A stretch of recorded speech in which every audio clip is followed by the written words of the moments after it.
हाँ जी, देखो ये एक और डिपार्टमेंट आ गया। यहाँ पर भी ये सजाया हुआ है। पहले वाला डिपार्टमेंट मैंने आप लोगों को दिखा दिया। ये देखो कितना खूबसूरत इन्होंने यहाँ पे अरेंजमेंट्स की हुई हैं। ये अच्छा, ये छत का मैंने व्यू दे दिया। ये ऊपर की। अब मैं ये आपकी दीवारें दिखा रही हूँ। इट्स अच्छा जी, ये यहाँ स्पोर्ट्स, ये लो, वाह। लेकिन मैं अंदर नहीं जा रही इस डिपार्टमेंट में। अंदर वो देखो स्पोर्ट्स का लिखा हुआ है। ये कितना खूबसूरत।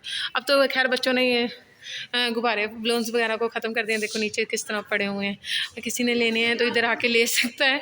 ओह माय गॉड, कितना खूबसूरत पेयर्स हैं। ये देखो हार्ट्स। ये अच्छा, तो पिक्स बना रहे हैं। मैं आप लोगों को बाद में व्यू दिखा दूँगी।